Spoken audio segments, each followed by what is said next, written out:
I'm Brooke Mitchell, 22 years old, and I still remember how it felt standing at that bus stop in my graduation cap and gown while my classmates drove past in their cars. The worst part wasn't the drizzling Seattle rain or the curious stares. It was the text that lit up my phone, a picture of my 19-year-old sister Amber posing beside her brand new Tesla, her graduation gift from our parents. The same parents who told me the bus was perfectly reliable transportation for my college graduation. Our family wasn't struggling financially. This was just another chapter in a lifetime of being the invisible daughter. Before I tell you how I finally stood up for myself after years of being the forgotten child, let me know where you're watching from and hit that subscribe button if you've ever felt invisible in your own family. I grew up in Bellevue, a comfortable Seattle suburb where most families lived well, but tried not to flaunt it. My father Ryan worked as a senior software developer for a major tech company, pulling in a salary that put us firmly in the upper middle class. My mother Stephanie sold luxury real estate, driving clients around in her Mercedes to view lakefront properties. We lived in a beautiful four-bedroom house with a view of Lake Washington. From the outside, we were the picture-perfect American family. But inside those walls, there was a clear hierarchy, and I quickly learned my place in it. My sister Amber was the golden child from the moment she was born. 3 years younger than me, she somehow commanded the room in ways I never could. She had our mother's charisma and social grace, our father's quick wit, and a kind of magnetic confidence I both envied and admired. I, on the other hand, was the responsible one. Studious, quiet, and, according to my mother, too sensitive. The pattern started early. When I was 7 and Amber was 4, I remember our parents filming every second of her preschool dance recital. 2 weeks later, they missed my school science fair, where I won first place because Amber had a cold. Mom assured me it wasn't a big deal and that there would be other science fairs. When I showed them my blue ribbon later that night, they glanced at it while helping Amber build a pillow fort in the living room. "That's nice, honey," my mother said, before turning back to Amber. "Look how creative your sister is with those cushions." By middle school, the differences became more pronounced. Amber's bedroom was redecorated 3 times to match her evolving interests. My furniture remained the same set from childhood, with my parents promising we'd update it soon for years. When I brought home straight A's, my father would nod and say, "That's what we expect from you, Brooke." When Amber managed to pull B's and C's, they'd take her out for ice cream to celebrate her improvement. The most glaring example came on our respective 16th birthdays. For mine, we had a modest dinner at my favorite local restaurant with just our immediate family. I received practical gifts, a laptop for schoolwork, some clothes, and a promise that they'd help me find a used car when the time was right. For Amber's 16th, they rented a venue, hired a DJ, and invited 60 of her closest friends. She received designer clothes, jewelry, and the crowning gift, a brand new Honda Civic with a giant red bow on top. When I pointed out the difference, my mother said, "Amber's more social, honey. She needs these things to build confidence. You've always been so independent." 2 months after Amber got her new Honda, they finally helped me buy my first car, a 10-year-old Toyota with mysterious engine noises and a passenger door that didn't open from the inside. "It has character," my father said, slapping the hood, "and it'll teach you about car maintenance." Throughout high school, the pattern continued. My parents attended every one of Amber's volleyball games, but made it to only 2 of my debate team competitions, despite my team making it to state finals. When I was accepted to the University of Washington with a partial academic scholarship, my parents seemed more interested in Amber's upcoming prom than my college plans. "Of course you got in," my mother said when I showed her my acceptance letter. "You've always been smart. Now, do you think Amber should go with the blue dress or the silver for prom? The silver really brings out her eyes." The only person who truly saw me was my grandmother, Hannah. My mother's mother was a retired English professor who valued education and hard work. When my parents missed my high school graduation speech as valedictorian because Amber had a volleyball tournament in Portland, Grandma Hannah was there, front and center, beaming with pride. "They don't see what I see," she told me afterward, squeezing my hand. But someday, you'll build a life where your worth is recognized, Brooke. And it will be beautiful. I clung to those words throughout college. While Amber followed in my footsteps to the University of Washington a few years later, despite having lower grades and test scores, our college experiences couldn't have been more different. I worked 20 hours a week at the campus library to supplement my scholarship, maintained a 3.9 GPA, and lived frugally in a shared apartment with 3 other students. Amber lived in the expensive dorms freshman year, then moved to a luxury apartment complex popular with sorority girls. She joined a sorority, changed her major 3 times, and maintained what she called a solid C average. My parents paid her full tuition, rent, and gave her a generous monthly allowance. Meanwhile, I stretched every dollar and picked up extra shifts during holidays to make ends meet. Throughout all this, I told myself that someday they would see my accomplishments. Someday they would be proud of me the way they were proud of Amber. As my college graduation approached after 4 years of hard work, I thought maybe, just maybe, this would be that moment. I had secured a job interview at a prestigious marketing firm in Portland. I was graduating with honors. Surely now they would see me. I was wrong. But I didn't know just how wrong until the day I found out about Amber's Tesla. My final semester of college was a marathon of all-nighters, coffee-fueled study sessions, and balancing work with internship applications. While my classmates were enjoying senior bar crawls and spring break trips, I was pulling double shifts at the library and finalizing my capstone project. Despite the exhaustion, I maintained my 3.9 GPA and even secured a promising job interview at Horizon Marketing in Portland, all while my ancient Toyota made increasingly concerning noises whenever I drove over 40 miles per hour. 3 weeks before graduation, I called my parents to discuss logistics for the big day. I'd been dropping hints for months that my car probably wouldn't make it to graduation, especially since the ceremony was at the main campus, a good 30 minutes from my apartment. So about graduation day, I said, twisting the phone cord around my finger as I paced my tiny bedroom. I'm a bit worried about transportation. The Toyota's making that knocking sound again, and the mechanic says it might be the transmission. My father replied, clearly distracted. I could hear him typing on his keyboard in the background. Can't one of your roommates drive you? They're all participating in the ceremony too, Dad. We all need to be there early for lineup. Well, we'll figure something out, my mother chimed in from the extension. By the way, did we tell you Amber made Dean's List this semester? Her advisor says if she keeps this up, she might graduate a semester early. I bit my lip, knowing that Amber's Dean's List at the School of Communications required only a 3.2 GPA, nowhere near my consistent 3.9. Still, I congratulated them and tried once more to address my transportation concerns. About graduation, I was thinking maybe... Oh, honey, can we talk about this later? My mother interrupted. Your father and I are heading out to look at something special for Amber. À surprise. Call you tomorrow? They hung up before I could respond. 2 days later, I stopped by my parents' house to pick up some winter clothes I'd stored in their basement. They weren't expecting me, and as I let myself in with my key, I overheard them talking excitedly in the kitchen. Amber's going to flip when she sees it, my father was saying. The white interior is perfect. I know, and the salesman said we can have it ready by next weekend. Just in time for Brooke's graduation. Amber can drive it there and show everyone. I froze in the hallway, my heart pounding. Don't you think it's a bit much for a freshman? My father asked, though his tone suggested he'd already been convinced. A Tesla is a serious car. Ryan, she maintained AB average this year while adjusting to college and sorority life. That deserves recognition. Besides, her Honda is already 2 years old, and all her sorority sisters are getting new cars for sophomore year. I must have made a noise because they both looked up, startled to see me standing in the doorway. Brooke, we didn't hear you come in, my mother said, quickly closing the laptop they'd been looking at. I came to get my winter stuff, I said quietly. What's this about a Tesla?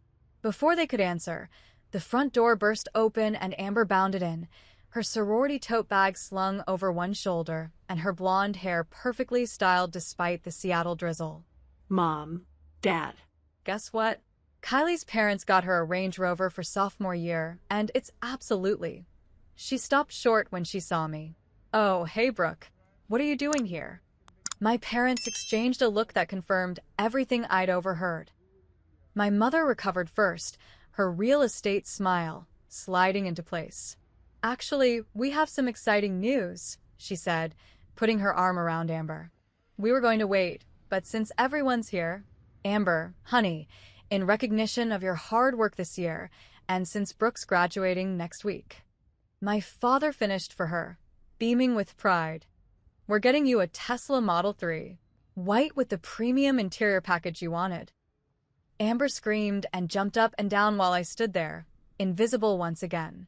Not only were they buying her a Tesla as a reward for mediocre freshman grades, but they were somehow framing it as connected to my graduation, an event that should have been about celebrating my achievements.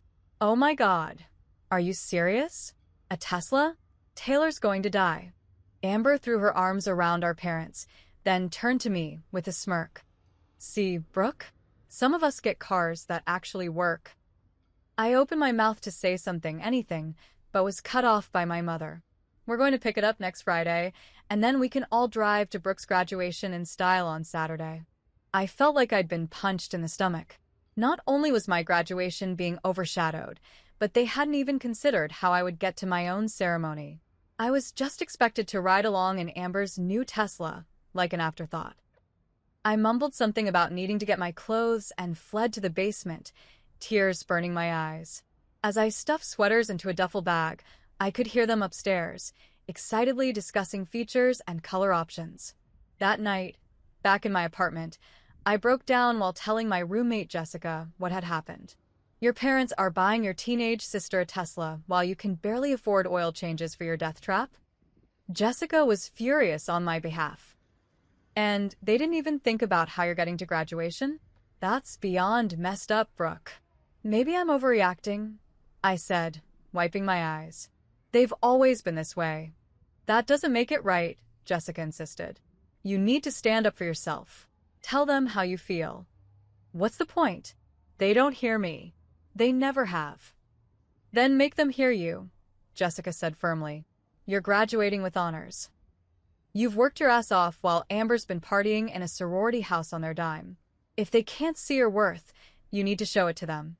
I nodded, but as graduation day approached, my anxiety only grew. Would I finally find the courage to speak up, or would I stay silent as I had for 22 years? The Friday before graduation dawned bright and clear, a rare gift in Seattle's typically gray spring.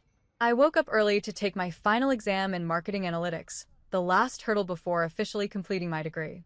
Despite the knot in my stomach that had been there since discovering Amber's Tesla surprise, I managed to focus long enough to ace the exam.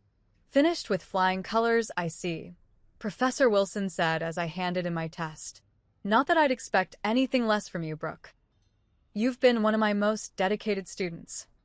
I smiled, grateful for the recognition. Thank you. Your class has been invaluable. After the exam, I headed to my final shift at the campus library where I'd worked throughout college. My supervisor Thomas had arranged a small goodbye gathering with the staff, complete with a card signed by everyone and a modest cake. We're really going to miss you around here, Thomas said, handing me a gift bag that contained a beautiful leather-bound journal.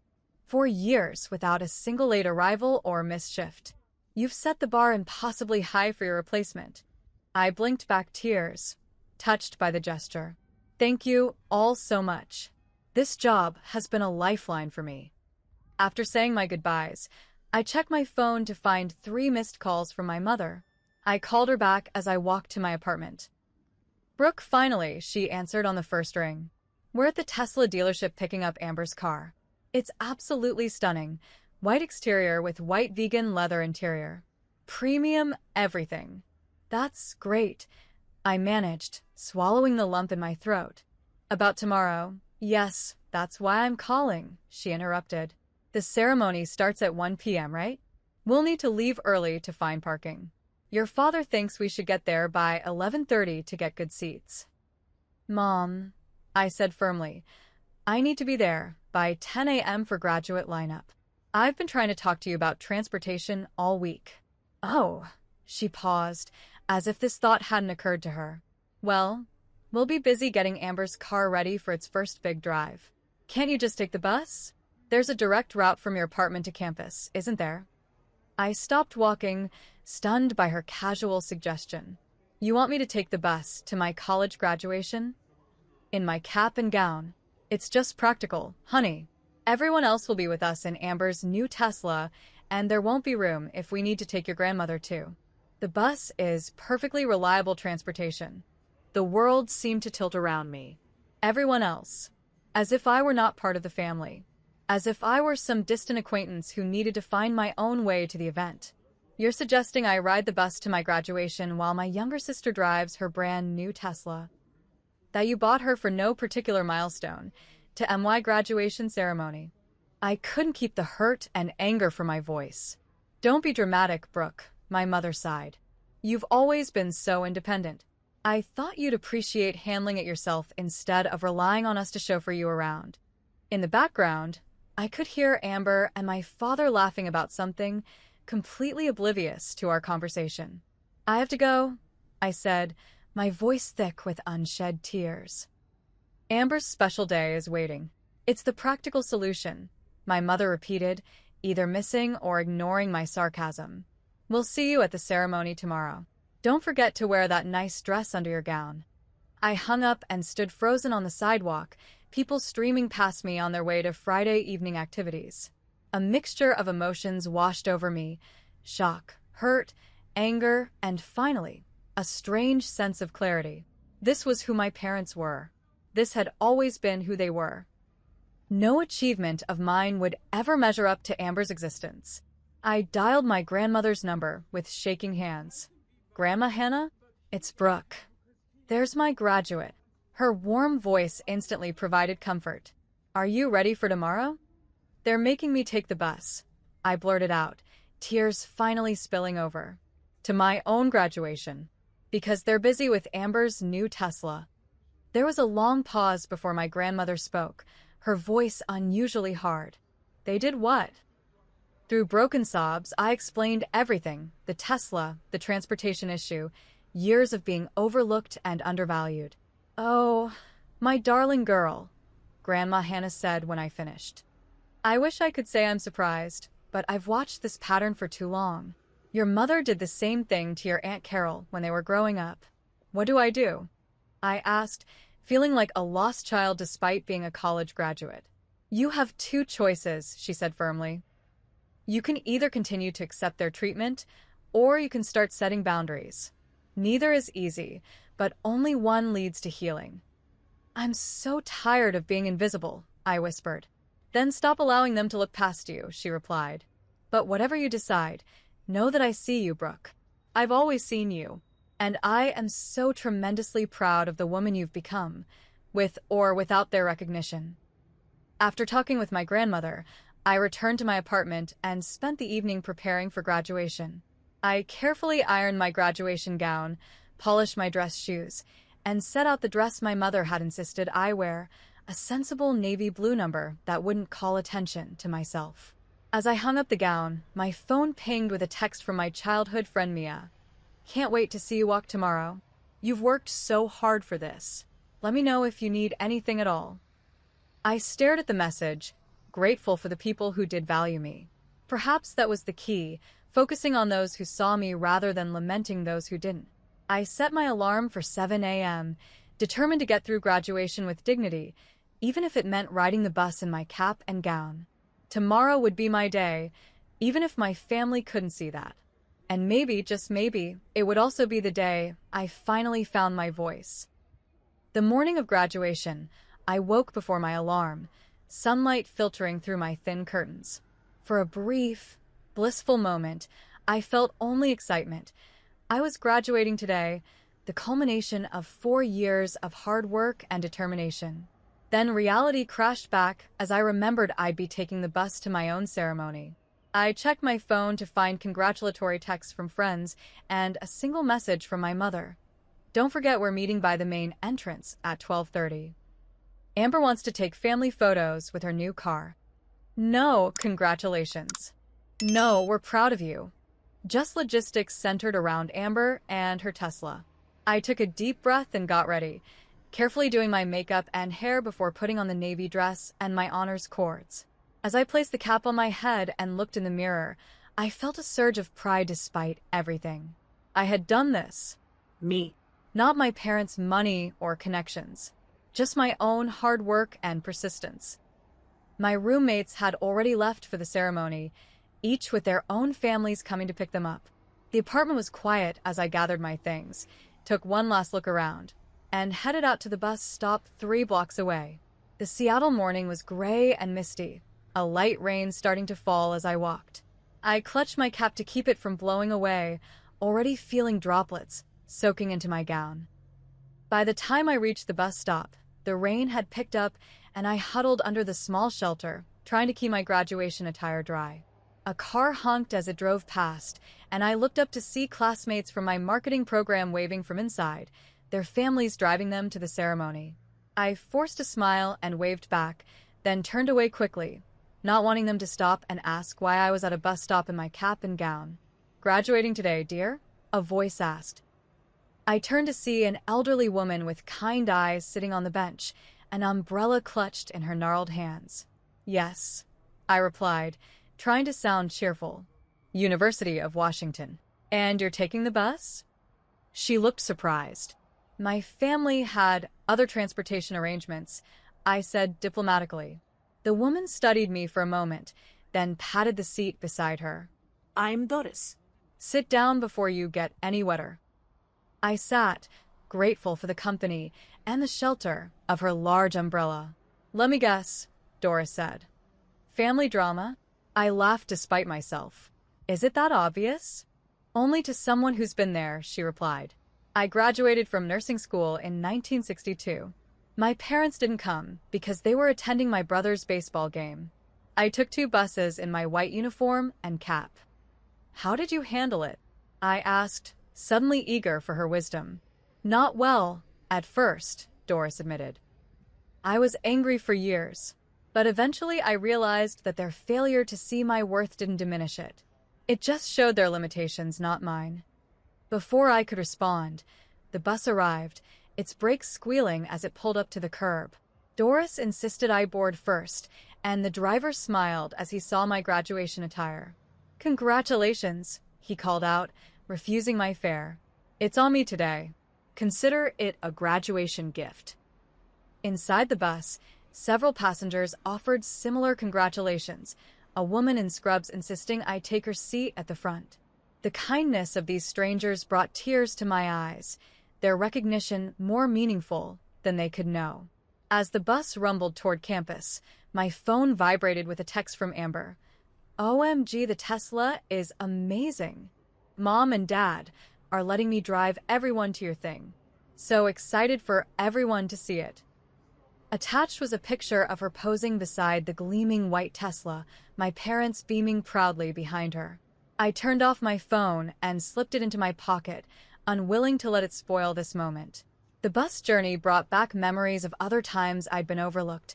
My 16th birthday when my parents forgot to pick me up from debate practice because they were shopping for Amber's new phone.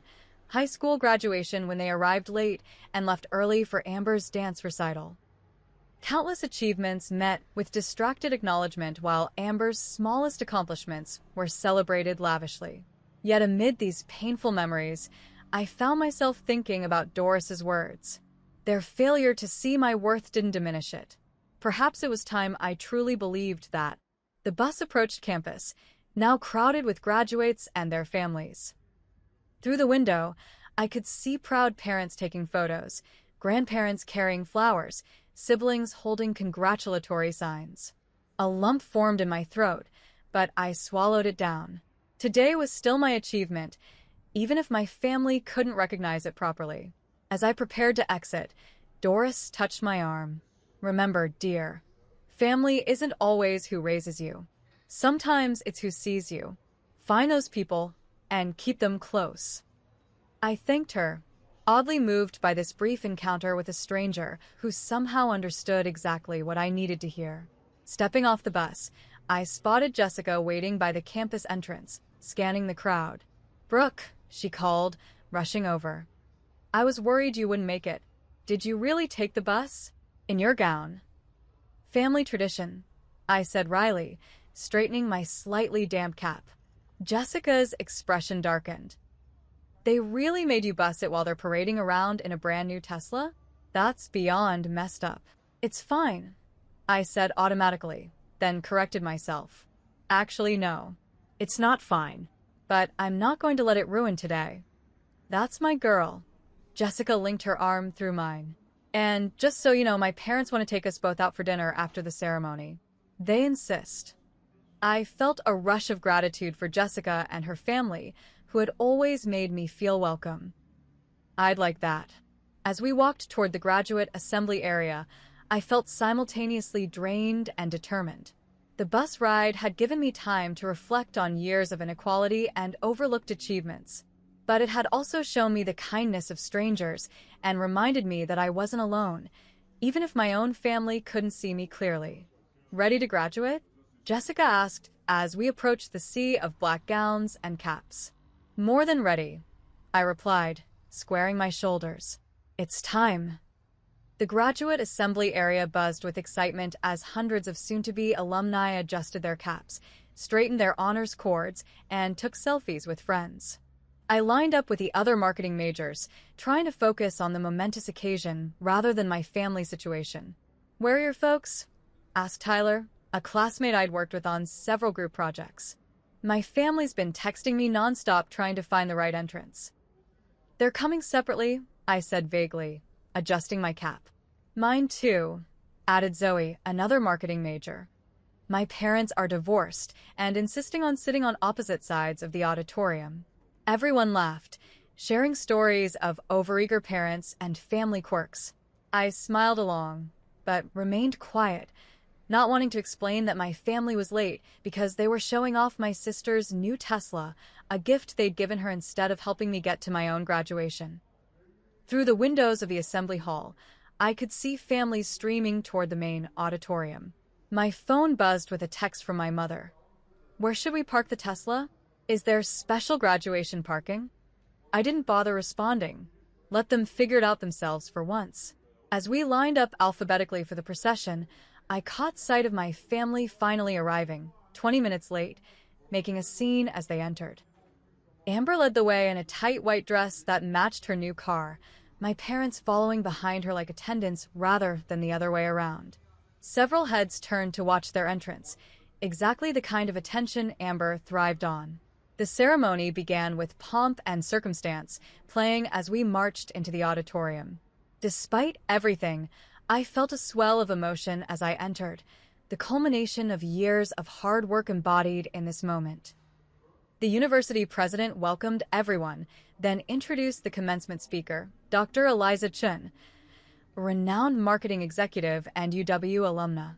Dr. Chun approached the podium with confidence, surveying the graduates with a warm smile. "Today, I want to talk about something they don't teach in business classes, your intrinsic value," she began. I straightened in my seat, suddenly alert. Society often measures worth through external validation. The car you drive, the house you live in, the attention you receive. But true value comes from within. It's built through perseverance, integrity, and self-belief, especially when no one else is watching. Her words seemed to pierce directly through me, as if she were speaking to my exact situation. Some of you have had every advantage: financial support, family connections, endless encouragement. Others have fought for every inch of progress, often unseen and uncelebrated it. To those students especially, I say this: the fact that others failed to recognize your light doesn't make it shine any less brightly. In fact, the struggle to be seen often creates the most resilient, compassionate leaders. Tears welled in my eyes as Dr. Chin continued, her message resonating with everything I'd been feeling. Your worth is not determined by others' ability to see it. Remember that as you move forward into a world that will continue to overlook quiet excellence in favor of flashy mediocrity. The rest of her speech blurred as I processed her words. Had I been allowing my parents' perception to define my worth all these years? The revelation felt simultaneously painful and liberating. When it came time for graduates to cross the stage, I took a deep breath and prepared myself. Row by row, we stood and filed toward the stage. As my row was called, I scanned the audience, spotting my family in the middle section. My mother was on her phone, my father was checking his watch, and Amber was taking selfies. None of them were watching the stage. Brooke Mitchell, Bachelor of Science in Marketing, summa cum laude, the dean announced as I stepped onto the stage. I expected to cross in silence like many others before me. Instead, I heard a thunderous cheer from the back of the auditorium. Startled, I looked up to see my grandmother Hannah standing, despite her arthritis, applauding wildly.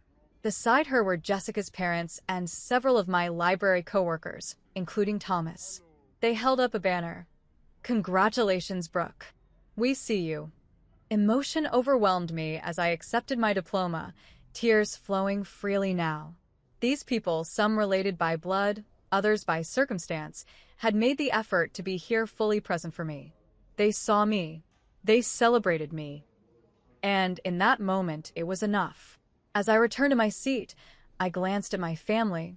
My parents looked confused and embarrassed by the unexpected cheering section. Amber appeared annoyed that attention had been diverted from her.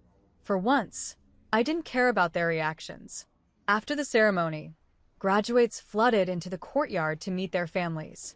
I found my grandmother first, pulling her into a tight hug. "You came," I whispered, still in disbelief. "Your doctor said the trip would be too much with your arthritis." "Wild horses couldn't have kept me away," Grandma Hannah replied, cupping my face in her hands. "I'm so proud of you, my brilliant girl." Thomas and my other coworkers offered congratulations before tactfully withdrawing to give me time with family. Jessica's parents insisted on taking photos of me with my diploma, treating the moment with the reverence it deserved. It was in this warm bubble of genuine celebration that my parents and Amber finally found me.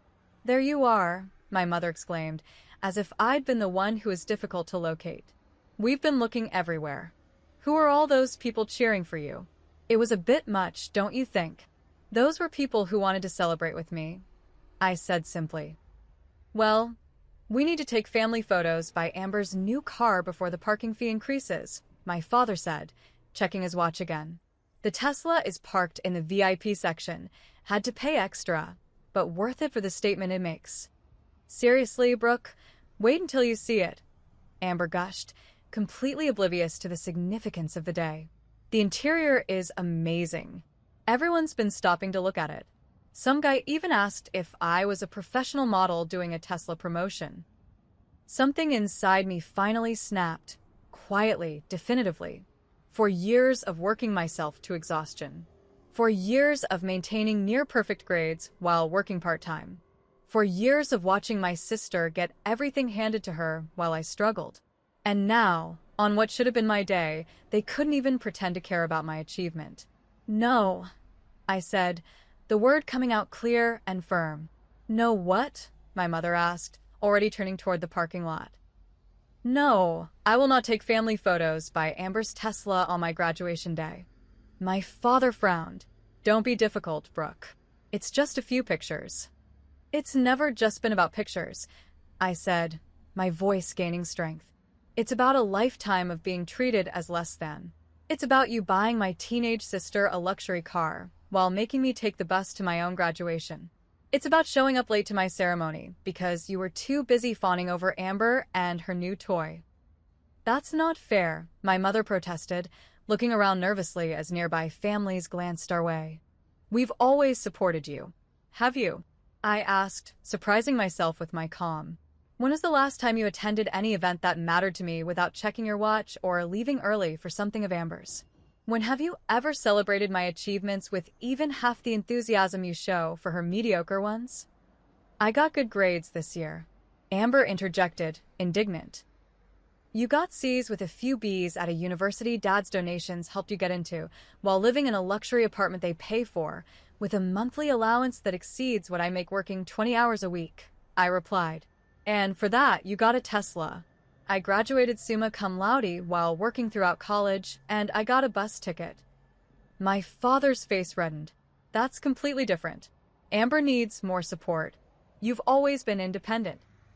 I had to be independent, I said quietly. You never gave me any other choice. Is that what this is about? My mother asked, her voice rising. A car? If you wanted a car, you should have said something.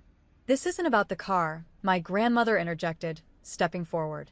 This is about seeing your daughter, really seeing her for the first time in 22 years. My parents turned to her in surprise, as if just noticing her presence. Mom, this isn't the place. My mother began. If not now, when?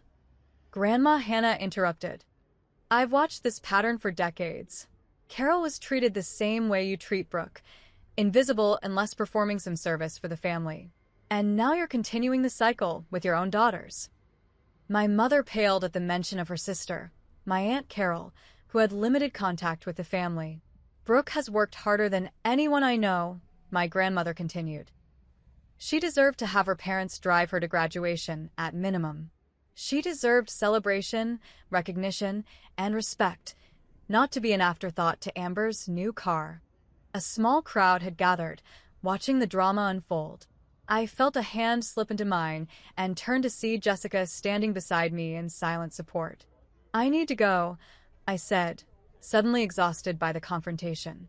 My friend's family has invited me to a graduation dinner, people who actually want to celebrate with me. Brooke, you can't just walk away from your family, my father protested. Watch me, I replied, then turned to leave with Jessica, Grandma Hannah following behind us. As we walked away, I heard Amber ask in a confused voice, So, are we not taking pictures with a Tesla? And for the first time in years, I found myself laughing, genuinely laughing, at the absurdity of it all. In standing up for myself, I discovered a strength I hadn't known I possessed. Whether my family recognized my worth or not, I finally did. After the graduation ceremony, Jessica's parents took us to a lovely dinner at a waterfront restaurant. They ordered champagne, made heartfelt toasts to my achievement, and treated me like family. Grandma Hannah joined us, her eyes twinkling with pride every time she looked my way. For those few hours, I allowed myself to bask in the celebration I deserved. To Brooke, Jessica's father said, raising his glass, whose determination and brilliance will take her wherever she wants to go. And who finally found her voice today, Grandma Hannah added with a wink. By the time we finished dinner, my phone showed 12 missed calls and 23 text messages from my parents and Amber. I silenced it and slipped it back into my purse. Whatever crisis they were experiencing could wait until tomorrow. Today was mine. Jessica offered to let me stay at her parents' hotel, but I declined. I needed to face my apartment, and whatever awaited me there, on my own terms. Grandma Hannah squeezed my hand before getting into Jessica's parents' car. Remember, standing up for yourself isn't a one-time event, she said softly. It's a practice. Be gentle with yourself if you falter. I nodded, grateful for her wisdom, and took the bus back to my apartment. As we rounded the corner onto my street, I saw my parents' Mercedes parked outside my building. They were sitting inside, waiting. Taking a deep breath, I got off the bus and approached their car. My mother spotted me first, nudging my father, who had been dozing in the passenger seat. They scrambled out, both looking uncharacteristically disheveled. Brooke. My mother rushed toward me. We've been calling for hours. Where have you been? At my graduation dinner, I replied calmly, with people who wanted to celebrate with me. We need to talk, my father said, his authoritative tone returning. This scene you caused today was completely inappropriate. Let's go inside, I suggested, not wanting to have this conversation on the street. My roommates are gone for the weekend. Once in my apartment, my parents took in the modest surroundings with poorly concealed dismay. My father paced the small living room while my mother perched uncomfortably on our second-hand couch. Brooke, my father began, I understand you were upset about transportation arrangements today, but publicly embarrassing your family was unacceptable. Is that what you think happened? I asked. That I was throwing a tantrum over a ride? What else could it be? My mother threw up her hands. We've given you everything. We paid for your education. I had a scholarship, I interrupted, and worked 20 hours a week to cover living expenses. We would have helped if you'd asked, my father countered. You've always been so independent, so capable. Amber needs more support. No, I said firmly. Amber gets more support. There's a difference. That's ridiculous, my mother scoffed. We've always treated you both fairly. Really? I walked to my bedroom and returned with a shoebox. Let me show you something. I opened the box and began laying out items on the coffee table. A birthday card from when I turned 16 with a $50 gift card inside. Next to it, a photo of Amber's 16th birthday showing her with her new Honda. My high school graduation announcement alongside a bank statement showing the $200 my parents deposited as a gift, a newspaper clipping of Amber's volleyball team with my parents prominently featured in the stands, my college acceptance letter with no congratulatory note, and finally, a bus ticket from earlier that day. This is a record of inequality, I said quietly. Not in one dramatic moment, but in 1,000 small ones over many years. My parents stared at the items, momentarily speechless. You've kept all this? My mother finally asked, her voice small.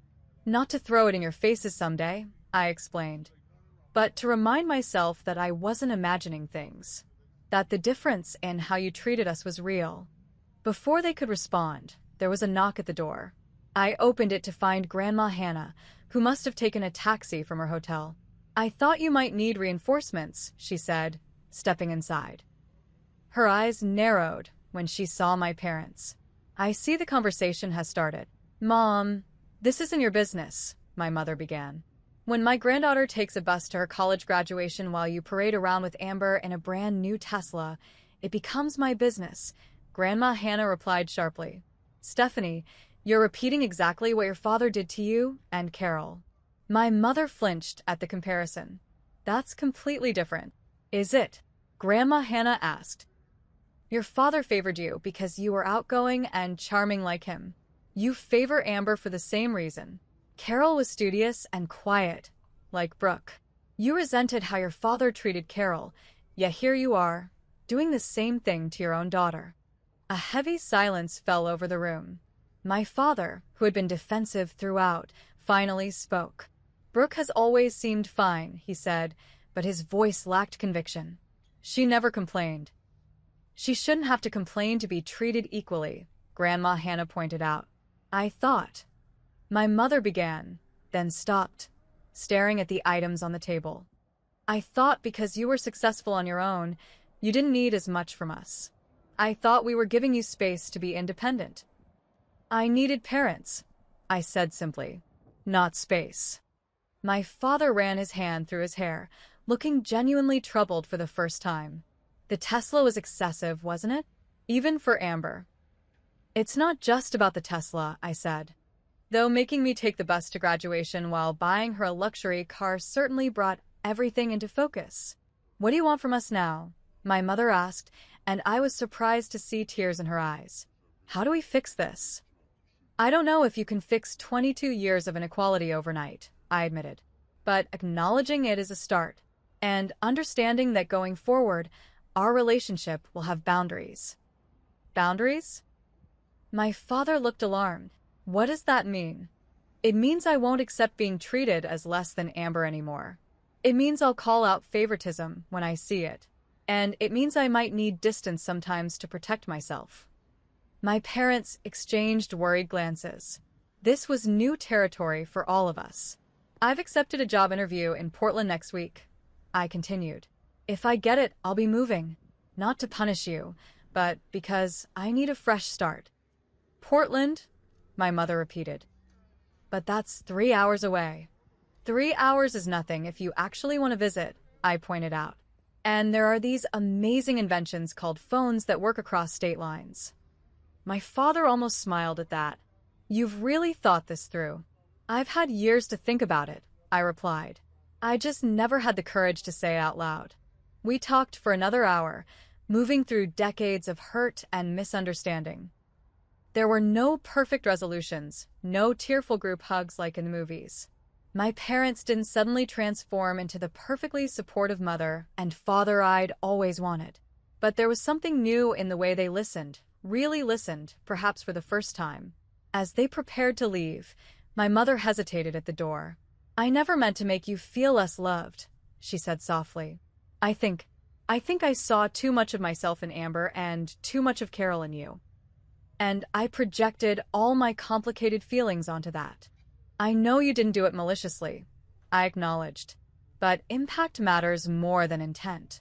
After they left, Grandma Hannah stayed a while longer, helping me process the conversation. "Do you think anything will change?" I asked her. "People can change," she said thoughtfully. "But it takes time and consistent effort. Don't expect miracles, but don't close the door on progress either." As if on cue, my phone buzzed with a text. To my surprise, it was from Amber. "Can we talk? Just us." 20 minutes later, Amber arrived at my apartment, looking uncharacteristically subdued without our parents as an audience.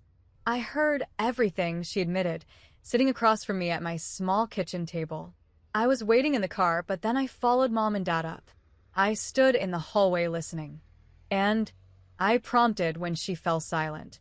"And I never realized," she said, picking at her perfectly manicured nails. "I knew I got more stuff, but I don't know what I thought. That you didn't care about material things? That you were above it all somehow?" "I'm not above wanting to be valued," I said quietly. Amber nodded, looking genuinely troubled. "I've been pretty awful, haven't I?" "You were a kid responding to the dynamic our parents created," I said, surprising myself with the generosity of the statement. "We both were." "Still," she bit her lip, "I'm sorry, Brooke." And she hesitated. "I told Dad I don't want the Tesla. It feels gross now." I raised an eyebrow, genuinely shocked. "Really? Don't look so surprised," she said with a hint of her usual attitude. "I can occasionally do the right thing." We talked for another hour, awkwardly at first, then with increasing honesty. It wasn't a perfect reconciliation, too much water under that bridge, but it felt like the beginning of a different kind of relationship. One based on who we actually were, not the roles we'd been assigned in our family drama. As Amber was leaving, she turned back with unexpected vulnerability in her eyes. "Hey, if you get that job in Portland, maybe I could visit sometime? See what your life is like there." "I'd like that," I said, and meant it. Later that night, as I sat alone in my quiet apartment, my phone rang. It was Thomas from the library. "Sorry to call so late," he said. "But I just heard from my friend at Horizon Marketing in Portland. They want to interview you next week. And Brooke, they're really excited about your application." I smiled, feeling a sense of possibility opening before me. So am I, Thomas. So am I. 1 month after graduation, I stood in my nearly empty apartment surrounded by boxes. The Portland job offer had come through, a junior marketing position at Horizon with potential for growth. The salary wasn't extraordinary, but it was enough for a modest studio apartment and a fresh start. More importantly, it was something I had earned entirely on my own merit. Jessica sat cross-legged on the floor, helping me sort through the last of my belongings. "I still can't believe you're really leaving," she said, carefully wrapping a framed photo of us from freshman year. "I can hardly believe it myself," I admitted, "but it feels right." The months since graduation had brought unexpected changes in my family dynamic. There had been no dramatic transformation. My parents hadn't suddenly become perfectly attuned to my needs, but there were small shifts that suggested they were at least trying. The previous weekend, my father had asked me to lunch, just the two of us, something that had never happened before. We sat across from each other at a local cafe, initially awkward without Amber or my mother to fill the silence. "I've been thinking a lot about what you said," he finally offered, stirring his coffee unnecessarily, "about always feeling overlooked." I waited, giving him space to continue. "I think," he said slowly, "I assumed that because you were so capable, You didn't need as much from me. I focused on Amber because she seemed to need more guidance, more attention. He looked up, meeting my eyes. But that wasn't fair to you. No, I agreed. It wasn't. I can't change the past, he continued. But I want you to know that I see how hard you've worked, how much you've accomplished on your own. And I'm sorry I wasn't there for more of it. It wasn't everything, but it was something, an acknowledgement I'd been waiting years to hear. I'd like to help with your moving expenses, he added. Not because you need it, but because I want to support this new chapter. Initially, I wanted to refuse, to prove I could do it entirely on my own. But I realized that accepting help didn't diminish my independence. Sometimes support was just support. Thank you, I said. I'd appreciate that. My mother's attempts at connection were more awkward, but equally sincere. She'd invited me for coffee the day after my lunch with Dad, clearly having coordinated their efforts. Portland has some beautiful neighborhoods, she said, having researched the city extensively. The Pearl District is supposed to be very trendy for young professionals. It's also very expensive, I pointed out. I'll be in a smaller neighborhood across the river. She nodded, absorbing this information. You know, I've never lived more than 10 miles from where I grew up, she said unexpectedly. Sometimes I wonder what it would have been like to start fresh somewhere new. I saw something in her eyes then, a hint of envy, perhaps, or regret. It occurred to me that my mother's favoring of Amber might have been about more than just preferring her personality. Perhaps she saw in Amber the confident, popular girl she had been, and in me, the road not taken, the serious, ambitious path she might have chosen. It's not too late, I suggested, to try new things. She smiled sadly.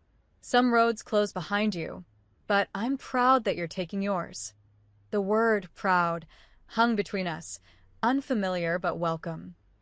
Even Amber had shown surprising growth. True to her word, she had refused the Tesla, asking our parents to return it. Instead, she kept her Honda and suggested they donate the difference to a scholarship fund. Whether this change would last remained to be seen, but it felt like a significant step. A knock at the door pulled me from my reflections. Jessica opened it to reveal my parents and Amber come to help with the final moving preparations. We brought lunch, my mother announced, holding up bags from my favorite sandwich shop. And packing tape. Your father read online that you always need more tape than you think. The next few hours passed in a blur of activity, boxing final items, loading my father's SUV, and cleaning the apartment. The dynamic between us was still finding its footing, conversations sometimes stalling into awkward silences, but the effort on all sides was tangible. As we prepared to caravan to Portland, my parents driving the loaded SUV while I followed in my newly reliable used car, a graduation gift from Grandma Hannah. Amber pulled me aside. I found this, she said, handing me a small box. It was in the storage closet at home. Inside was a faded blue ribbon, my first place award from the science fair all those years ago, the one my parents had missed. I don't know why I kept it, Amber admitted. Maybe even then I knew it mattered. I looked at my sister, really looked at her, and saw something new. Not the golden child who had everything handed to her, but a young woman beginning to recognize her role in our family's complicated dynamic. Thank you, I said simply, tucking the ribbon into my purse. The drive to Portland marked both an ending and a beginning. As Seattle faded in my rearview mirror, I felt a weight lifting, not the complete resolution of 22 years of family history, but the liberation of having finally spoken my truth.